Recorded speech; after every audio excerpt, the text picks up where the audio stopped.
The rough idea I have in my head is like we'll see $1 million Bitcoin by 2030. Coinbase CEO Brian Armstrong says people have no idea what's coming. Bitcoin is going to hit $1 million by 2030. He truly believes this. The United States government now has a strategic Bitcoin reserve. So that is, if you'd asked me 5 years ago, that would have been kind of like vision board. Someone would have said, you're crazy, like the United States government's not going to officially hold Bitcoin. But if they do that, which there's now an executive order to do, I think a bunch of other countries are going to do that. He truly believes Bitcoin's price is going to increase 700% in 5 years from where it is today. 700%. I think the list of kind of risks is getting diminished, and at the same time, the amount of demand, like the amount of institutional money just sitting on the sidelines waiting for this next bill to land, these are the big institutions I talk to. They're holding 1% of the portfolio in Bitcoin, and I'm like, what would it be to 5 to 10? And they say, regulatory clarity. That's it.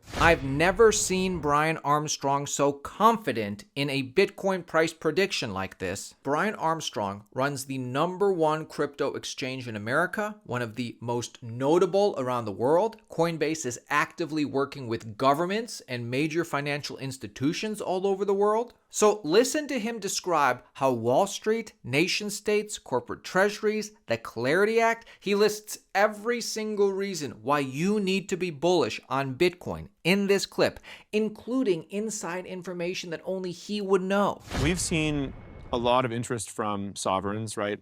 Coinbase actually provides crypto services to about 140 government entities. Guys, take 2 seconds, support me, smash the like button, and send this video to a friend. Sharing this video is what's going to help push Bitcoin's price up. The rough idea I have in my head is like we'll see $1 million Bitcoin by 2030.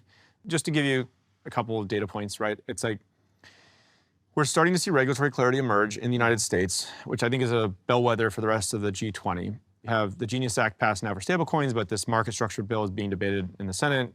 Fingers crossed something could happen by the end of this year. That would be a huge milestone.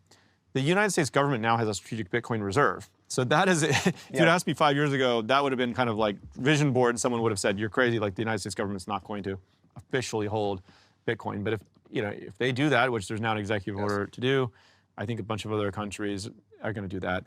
We've seen a lot of interest from sovereigns, right? Coinbase actually provides crypto services to about 140 government entities that, believe it or not, like at both federal, state, local, and internationally. So governments are now getting more and more engaged in this. And you can imagine the big pools of capital around the world. And there's a lot of, so I don't see the regulatory thing going away. That was one of the big risks is the government going to shut this down? I think that risk has been severely diminished. And then, is there going to be some flaw found in the Bitcoin protocol? I think that's been severely combed over at this point. We need to make sure we upgrade it to a post-quantum cryptography. But Are elliptic curves already post-quantum or no? They are theoretically, I believe. I don't. No one really good to nail that down. It's a little untested, but I believe there is a path where the Bitcoin core team and Ethereum and Solana, everyone, they're looking at proposals now to upgrade to even definitely post-quantum. Yes. So I think the list of kind of risks is getting diminished, and at the same time, the amount of demand, like the amount of institutional money just sitting on the sidelines waiting for this next bill to land, these are the big institutions I talk to. They're holding 1% of the portfolio in Bitcoin, and I'm like, what would it be to 5 to 10? And they say regulatory clarity. That's it. So I think we'll continue to see huge inflows of capital. The ETFs have been huge. Hey, if you need a crypto hard wallet, check out partner of the channel, Tangem. Tangem isn't just a cold wallet. It's everything you need in one app. So you can buy, sell, stake, swap, connect to DeFi, all in one app, all with one tap, because this hardware wallet is a card or a ring. It's like a contactless bank card. So look at this. The smart wallet of the future is here. We have a full Tangem tutorial video. Check it out. I'll link it below. And 10% off any of their products with the code altcoin. I'll link this in the description. I'm buying more Ethereum. I'm buying more Solana. I'm buying more quality altcoins. Most people don't realize the rotation that's happening in the crypto market right now. This is something we see every cycle. What I'm trying to convey to you here is the story is quickly turning on Wall Street and in corporate treasuries from Bitcoin to Ethereum. Ethereum is going through a supply shock. Ethereum is actually being bought up quicker than Bitcoin via the Wall Street ETFs and via the corporate treasuries because people want Ethereum. They're underexposed and people want the yield. Crypto, Wall Street, and financial markets expert Leah Wald shares her inside expertise on Ethereum here. She says everybody that she talks to and everybody she sees, Wall Street, corporate treasuries, are all in a race to buy as much Ethereum as they can. Here's why. ETH for Ethereum attracted $3 billion this month, surpassing Bitcoin ETF flows, actually 16-1. And this is when, institutions are really discovering that yield potential. And we think that's why capital is rotating fast. So, the altcoin season narrative is dead. They call it alt SZN here in crypto land. And it's really now institutional season. And we think that Ethereum's ETF dominance signals smart money is rotating into yield-bearing crypto infrastructure assets over those pure speculative plays. This isn't 2017 retail FOMO. It's definitely institutionals repositioning.